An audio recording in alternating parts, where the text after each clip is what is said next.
the Product Book Club's book reviews. The first book that we are reviewing is Even Before We Start Reading Books. It's about how to read. What are the small steps that we should take for big reading? So that's exactly what we are reviewing today, and that too in a 10 by 30 book review format. So, why should we read this book? Before you read more books, and especially non-fiction books, definitely read this book. If you're a non-reader, this book will help you to read better. If you're a reader, it will help you to enhance your reading speed and comprehension even better. So, what is actually covered in the book? These are the things that you can expect. How do you get started with reading? Especially if you have not been reading for a long period of time and you want to really inculcate this habit, how do you get started? What is the readiness of becoming a reader? And how do you get ready before reading a book? And how can you work with your speed and reading comprehension? And what are the benefits of reading? Because if you know this, then the way you are going to approach reading itself is going to be different. So, all these things are covered in the book, and I strongly recommend you to read it if this is towards making you a better reader. And this book review will cover most of the important things. So, even if you miss reading the book, I think this review will help you. And because it's a 10 by 30 format, it will have 10 big ideas and some explanation for what each idea is all about. The first idea is moving from your comfort zone from a non-reader to a discomfort zone, which is becoming a reader. Any change is hard, and this change from non-reader to reader is definitely hard. It takes some work, but it is totally worth it. So the author describes about what is this non-reader's mindset all about, right? The non-reader's mindset starts with, so far so good, why should I change now? Why should I become the reader now? So the inertia will hold you back. The guilt that you have not done anything with that intent and action gap will actually widen the gap over a period of time. Hey, I'm too late. Probably I should have become a reader when I was a kid, but is it okay to start now? So is it too late to start? And all the villains of reading, like distractions and technological and non technological distractions, the author describes each one of them. And how we compare with others and completely give up reading.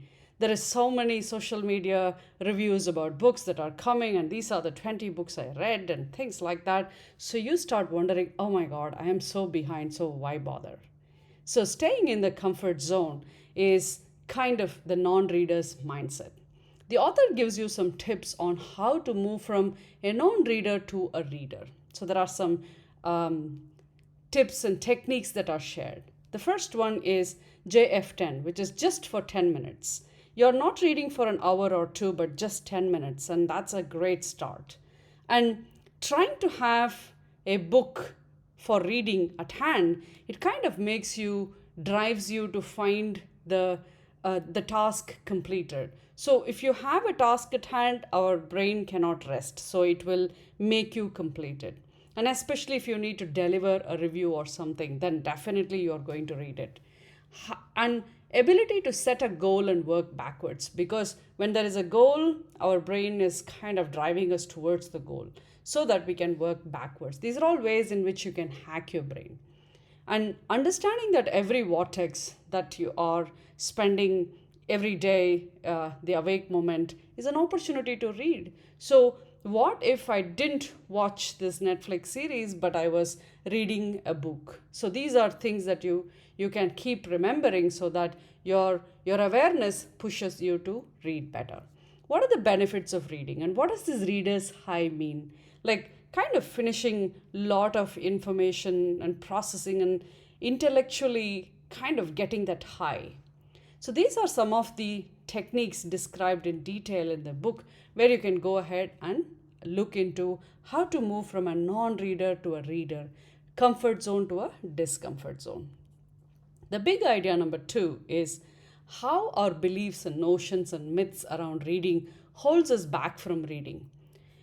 The author gives you clarifications and busts these myths so that you can clear your head and gives you the confidence to become a reader. And some of the myths that I have collected here are The first one is the natural reading speed is unmodifiable. In all honesty, there is nothing called as a natural reading speed. With practice, it can be modified. Reading fast will reduce comprehension. Actually, brain likes speed. Distraction will actually reduce the speed, and as a result of it, your focus will also reduce. So when you're reading fast, your brain loves it because the focus is high and the distraction is less. Reading slow is important for better comprehension. Actually, slow reading will cause irregular eye movements.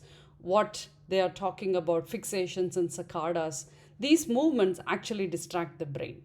So the peripheral vision should be also kept intact. So these are described by the author. You must read, oops, that went very fast. If something is missed, you should go back to read. Actually, you don't have to go back and read word by word. You must remember everything you read. You don't have to, because remembering everything is impossible and it's unnecessary. Your eye must flow continuously across.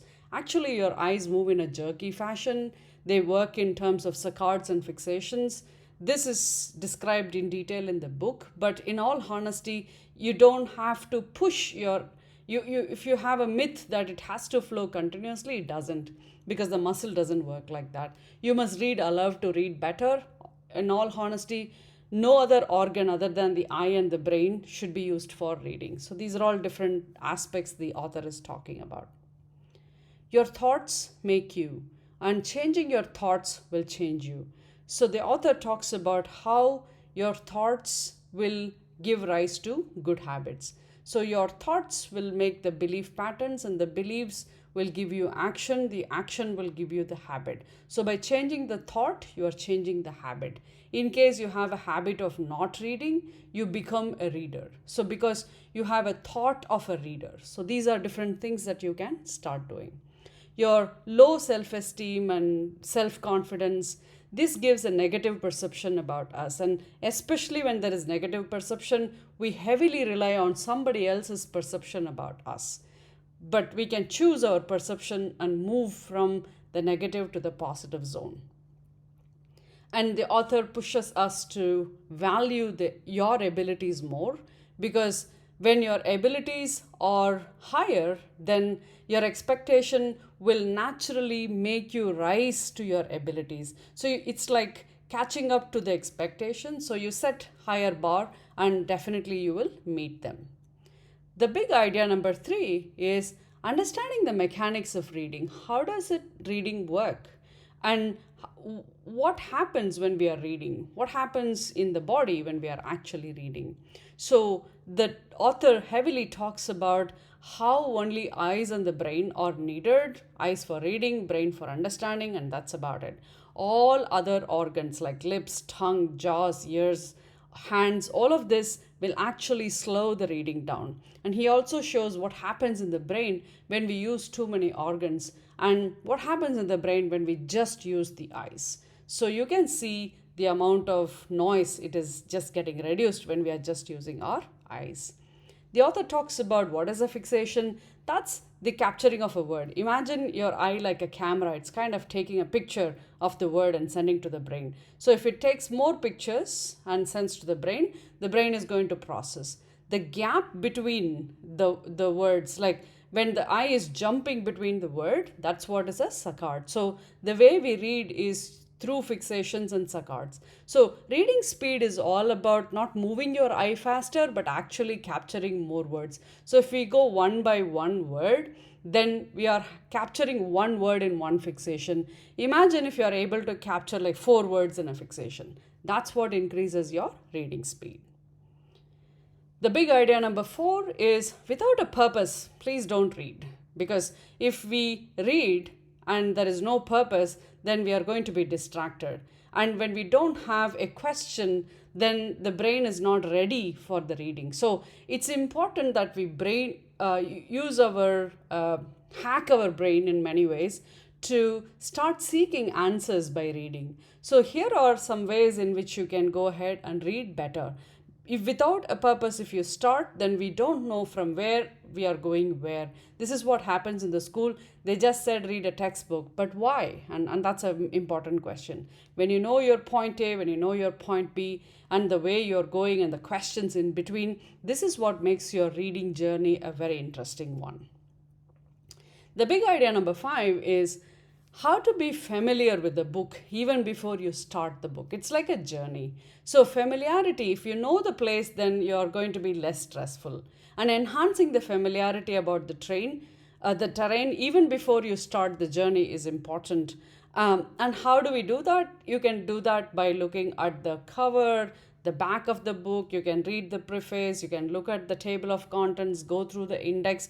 These are all different ways in which you are getting familiarized.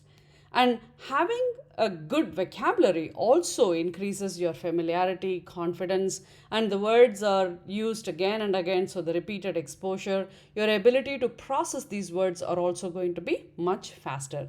In other words, it's like going to a new place and having a map and knowing all the landmarks and the routes and the directions to go there. That's exactly what you're doing by just previewing the book and just skimming and figuring out what it is.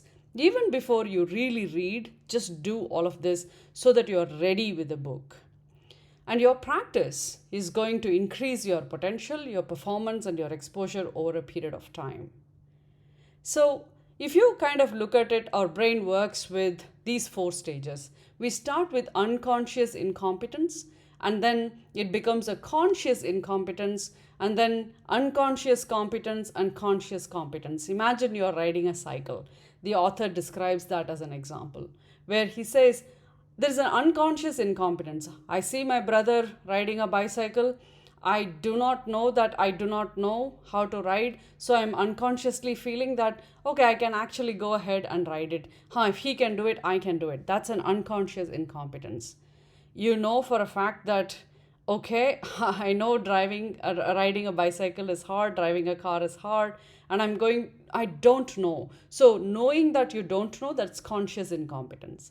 And then you move from unconscious competence. You're able to ride the bike, right? You're able to just like that ride the bike. And now, because you have done it again and again, you're unconsciously competent.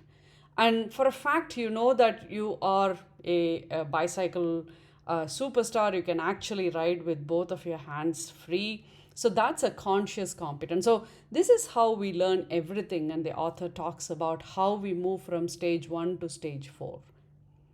And if you kind of look at it, we become ordinary to extraordinary by practice.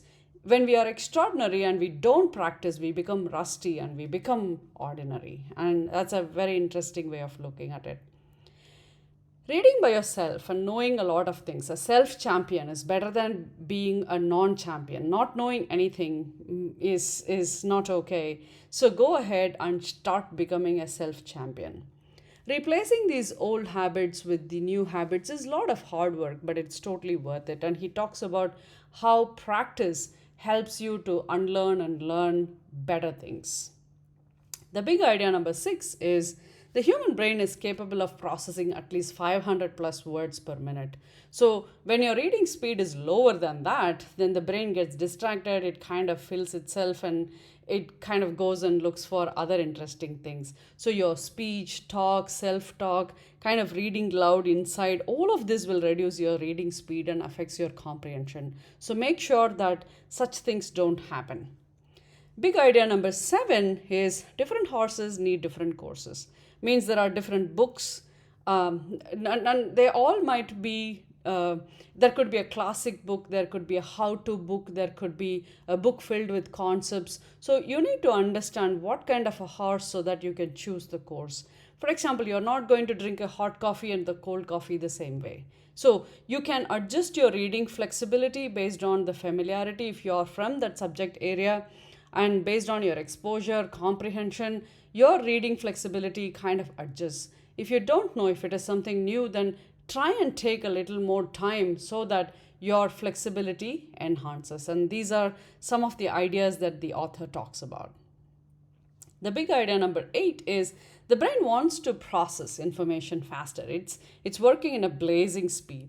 And every distraction will slow down the reading process, and when it is boring, then the brain starts looking for other things. So focus goes away when the brain is slowed down. So keep it fast. Anything that's done fast, your brain is going to love it, and especially for reading. The path to permanence is by action. So this is not like, okay, I was a good reader and today I will be a good reader. Not really. Progressively, you get better. So you need to continuously practice, act, and by just doing reading, you become better. If you're thinking about reading, that's not going to help you. So just jump into it, just do it, practice your reading, and you're going to become a better reader over a period of time. So here is a beautiful way where Les Giblin talks about it.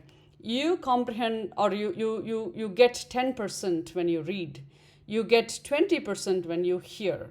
You get 30% when you see. When you see and hear, it's about 50%. When you teach somebody, then your comprehension is going to become almost like 70%.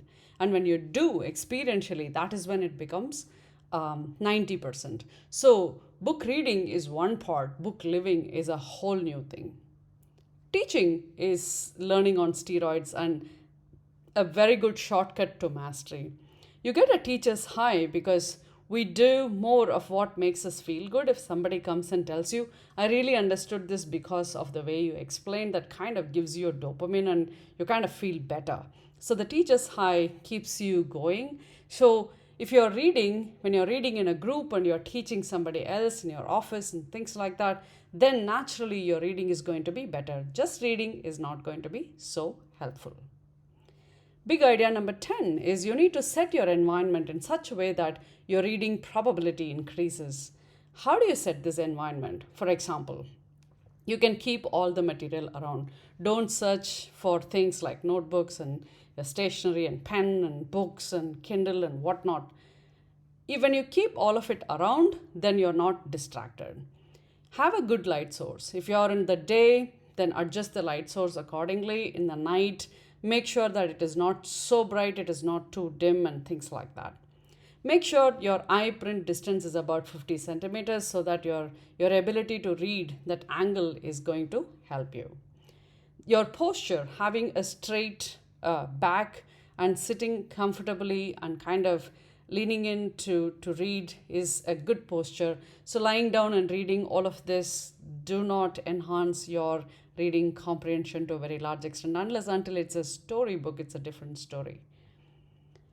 Turn off all the distraction. If you are in a Pomodoro, turn off your phone, put it in airplane mode, and that way you are able to focus completely. Taking some 10 deep breaths before reading helps because it kind of pushes more oxygen to your brain, and naturally your ability to focus is better. Listening to music and reading actually slows down the reading because the brain has to process it as two different things. So attention is kind of, there is a debate, like, a lot of people say that, oh, I feel comfortable listening to music. But in all honesty, MRIs have proven that listening to music and reading actually slows you down. So why are we doing all of this? Why do we read? So these are the various benefits of being a reader, right? You will gain authority in your subject matter, and your ability to be a spotlight in the social and your intellectual appeal is going to be so much better when you are among your friends and co-workers. Adapt to the changing world using reading, because if you're a reader, you're not afraid of change. If you're a non-reader, you actually get stuck. Enhance your skill acquisition ability because you can pick up a book and read about that particular skill. Becoming proactive and flexible instead of being rigid and reactive, you're actually taking it forward. Enhancing your vocabulary happens automatically when you're reading better. Your communication ability becomes better. And as a result of all of this, you also understand more about people skills and human nature. So these are all the good things about being a reader. So why miss on that? In case you are interested in this subject, the author gives you all these reference books in case you want to go and know more about what is power reading, speed reading, fast reading, rapid reading, all sort of things. So I hope this gives you a good idea about what reading is all about. If you're a non-reader, become a reader. If you're a reader, become a reader pro. And thank you so much for tuning in, and I will see you in the next book review.